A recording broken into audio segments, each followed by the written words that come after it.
다 같이 기도 드리시겠습니다.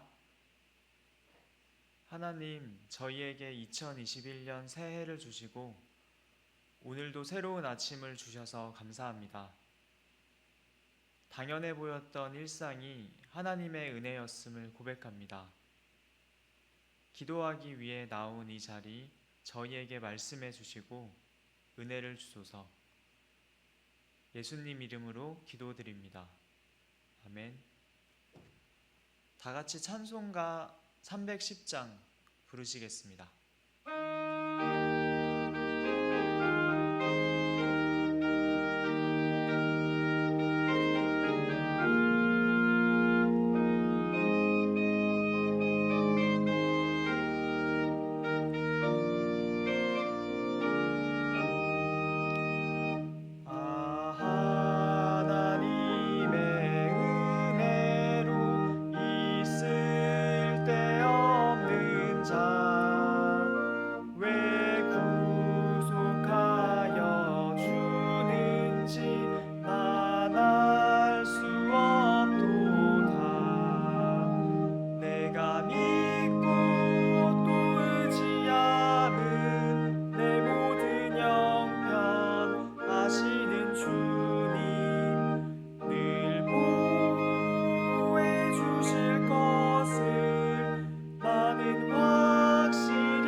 오늘 우리에게 주시는 하나님의 말씀은 구약성경 시편 3편입니다.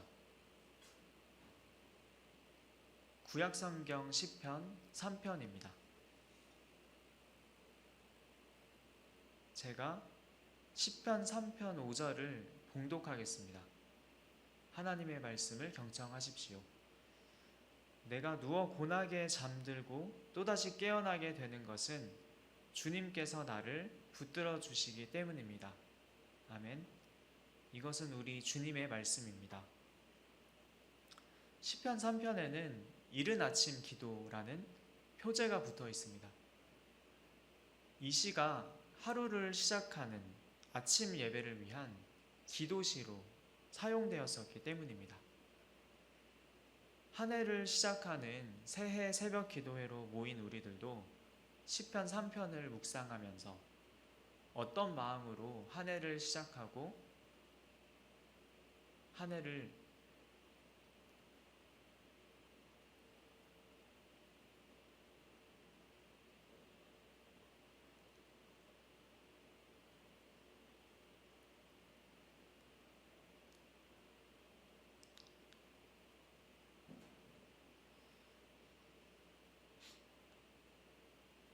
오늘 우리에게 주시는 하나님의 말씀은 구약성경 시편 3편입니다. 구약성경 시편 3편입니다. 시편 3편 5절을 제가 봉독합니다. 하나님의 말씀을 경청하십시오. 내가 누워 고나게 잠들어도 또다시 깨어나게 되는 것은 주님께서 나를 붙들어 주시기 때문입니다. 아멘. 이것은 우리 주님의 말씀입니다. 시편 3편에는 이른 아침 기도라는 표제가 붙어 있습니다. 이 시가 하루를 시작하는 아침 예배를 위한 기도시로 사용되었었기 때문입니다. 한 해를 시작하는 새해 새벽 기도회로 모인 우리들도 시편 3편을 묵상하면서 어떤 마음으로 한 해를 시작하면 좋을지 생각해보고 또 기도하는 시간을 가지려고 합니다. 시의 표제 아래에는 시의 배경과 상황에 대한 설명이 붙어 있습니다. 다윗이 아들 압살롬에게 쫓길 때 지은 시라고 적혀 있습니다. 사무엘하 15장에서 17장을 보면 압살롬이 반역을 일으켜 아버지 다윗을 쫓아내고 심지어 죽이려고 하는 내용이 있는데요. 압살롬을 피해 도망칠 수밖에 없었던 다윗의 상황을 생각하면서 이 시를 읽는다면 내용을 좀 더 잘 이해할 수 있을 것입니다. 아시다시피 다윗은 산전수전을 다 겪었던 사람입니다. 오랜 시간 사울 왕에게 쫓겨다녔고 평생을 전쟁터에서 보냈습니다. 하지만 그가 겪었던 모든 상황 중에서도 사랑하는 아들을 피해 도망쳐야만 했었던 이 시기는 다윗의 인생에서 가장 힘겹고 고통스러운 시간이었을 것입니다. 1절과 2절을 읽어보겠습니다. 주님, 나를 대적하는 자들이 어찌 이렇게도 많습니까? 나를 치려고 일어서는 자들이 어찌 이렇게도 많습니까? 나를 빗대어 하나님도 너를 돕지 않는다 하고 빈정대는 자들이 어찌 이렇게도 많습니까? 시인은 자신의 심정을 하나님께 토로합니다. 여기에는 어찌 이렇게도 많습니까? 라는 탄식이 3번이나 반복됩니다. 사무엘하 15장 13절을 보면 전령이 다윗에게 와 백성들의 마음이 모두 압살롬에게 기울어졌다고 보고합니다. 수적으로 적군에게 압도당하는 현실을 목도하면서 자신을 대적하고 해치려고 하는 자들이 너무 많다는 사실이 그의 마음을 급박하게 조여왔을 것입니다. 상황도 상황이지만 2절을 보면 하나님도 너를 돕지 않는다라고 빈정대며 비방하는 자들의 말이 시인의 마음을 더 아프게 했을 것입니다. 사무엘하 16장 8절을 보면 사울 집안의 시므이가 다윗에게 저주를 퍼붓는 장면이 나옵니다. 내가 사울 집안 사람을 다 죽이고 그의 나라를 차지하였으나 이제는 주님께서 그 핏값을 모두 너에게 갚으신다. 이 말은 하나님께서 다윗을 버리셨다는 것입니다. 시므이의 이런 저주는 거짓 비방이었지만 약해진 다윗의 마음에 비수를 꽂기에는 충분했을 것입니다. 하지만 3절을 기점으로 시인의 마음에 변화가 일어납니다. 3절과 4절을 읽어보겠습니다. 그러나 주님, 주님은 나를 애워싸주는 방패, 나의 영광, 나의 머리를 들게 하시는 분이시니 내가 주님을 바라보며 소리 높여 부르짖을 때에 주님께서는 그 거룩한 산에서 응답하여 주십니다. 그러나 라는 말을 통해 시인은 상황에서 하나님께로 시선을 돌립니다. 그리고 나에게 하나님께서 어떤 분이신지 묵상하고 또 고백합니다. 시인은 사방에 나를 대적하는 자들이 많지만 나의 방패이신 하나님께서 나를 보호해 주고 계시다는 사실을 상기합니다. 나의 영광은 왕의 지위나 과거의 업적에 있지 않고 오직 하나님께 있음을 고백합니다. 그리고 하나님은 나의 머리를 들게 하시는 분이라고 말하면서 지금 나는 비참한 상황에 있지만 결국 하나님께서 나의 지위를 회복시켜 주실 것이라고 확신합니다. 절망적인 상황에서도 시인이 하나님의 영광과 선하심을 확신할 수 있었던 까닭은 무엇일까요? 4절을 보면 내가 주님을 바라보며 부르짖을 때에 주님께서는 응답하여 주십니다 라고 말하는데요. 여기서 부르짖다로 번역된 에크라라는 동사는 이 동사의 형태가 반복적인 행동을 의미하는 용법으로 사용되었습니다. 내가 주님을 바라보며 부르짖을 때마다 주님께서는 응답하여 주셨습니다 라고 번역할 수 있습니다. 시인이 시선을 돌려 하나님께 주목했을 때 그는 과거의 은혜를 떠올리게 되었습니다. 그는 크고 작은 어려움이 있을 때마다 하나님께 기도했었고 그때마다 기도를 들어주시는 하나님의 응답을 경험했습니다. 매일의 일상 속에서 하나님과 만나는 것은 아주 소중한 경험입니다. 인생의 가장 힘겹고 고통스러운 상황에서 시인이 절망하고 낙담하지 않을 수 있었던 것은 하나님과의 소중한 경험을 쌓아왔었고 그 경험이 지금도 하나님께서는 동일하시기 때문에 나와 함께 하신다는 확신을 주었기 때문이었을 것입니다.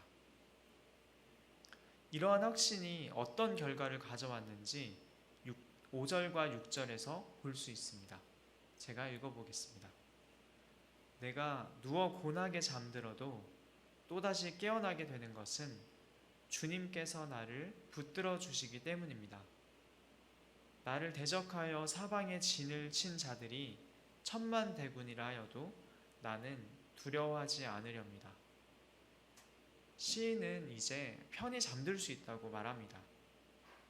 자신을 위협하는 적들이 사방에 깔려 있어서 언제 목숨을 잃을지 모르는 전장에서 그는 자포자기하는 심정으로 지쳐서 잠드는 것이 아니라 하나님의 보호를 확신하며 잠이 듭니다. 그리고 실제로 하나님께서 밤새 그를 보호해 주셨기 때문에 안전하게 다시 깨어날 수 있었습니다. 이 시가 아침의 기도라고 불리는 이유가 바로 이 구절에 있습니다. 왜 아침 예배를 위한 기도시로 하필이면 시편 3편을 묵상했을까요? 시인에게 편히 잠들고 아침에 다시 눈 뜰 수 있는 것은 그 자체로 하나님의 은혜였습니다. 하지만 일상에서 자고 일어나는 것은 너무 당연한 일이기 때문에 은혜라는 생각을 하기가 쉽지 않습니다.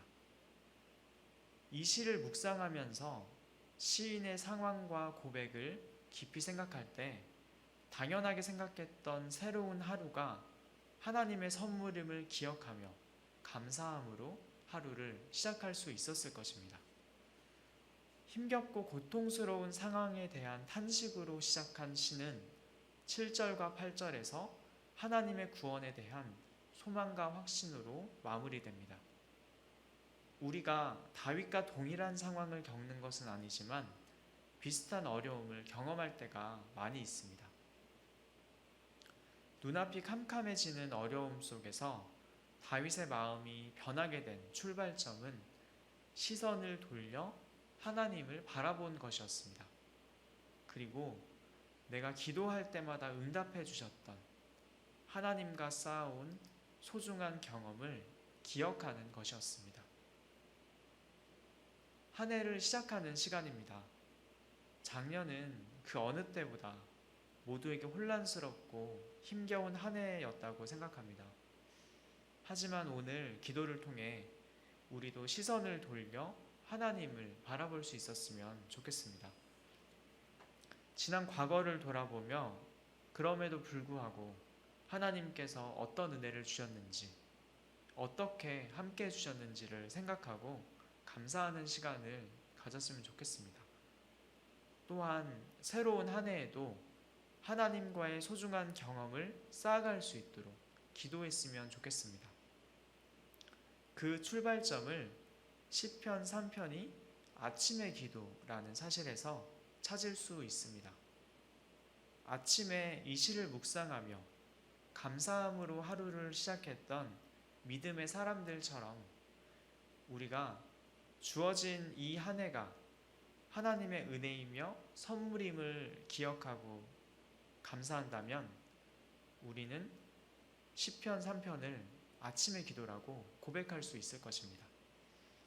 작년 한 해를 돌아보며 또 새롭게 주어진 한 해를 감사하며 기도를 통해 하나님과 만나는 그루터기 교회 교우 여러분이 되시기를 소망합니다. 이제 기도 제목을 나누고 함께 기도하는 시간을 가지려고 합니다. 첫 번째로 기도할 때는 말씀을 생각하면서 기도하겠습니다. 한 해를 돌아보며 어려움 중에 만나주셨던 하나님을 기억하면서 감사합시다. 그리고 새로운 한 해를 선물로 주신 하나님께 감사하며 또 한 해도 하나님께서 함께 해주시기를 구하는 기도를 드리겠습니다. 두 번째로는 교회 안에 다양한 어려움을 겪고 계신 교우님들을 위해서 기도했으면 좋겠습니다. 병중에 있는 교우님들의 치료와 회복을 위해서 기도해 주시고 코로나 팬데믹으로 인해 다양한 어려움을 겪게 된 교우님들을 위해서도 같이 기도해 주셨으면 좋겠습니다. 세 번째로 기도할 때는 그루터기 교회 아동부를 위해서 기도해 주셨으면 좋겠습니다. 아이들은 계속해서 가정에서 예배를 드리고 있습니다. 밖에서 마음껏 뛰어놀 수는 없는 상황이지만 아이들이 건강하고 지혜롭게 잘 자랄 수 있도록 기도해 주시고 아이들을 돌보는 부모님도 지치지 않고 건강할 수 있도록 함께 기도해 주셨으면 좋겠습니다. 함께 기도하겠습니다.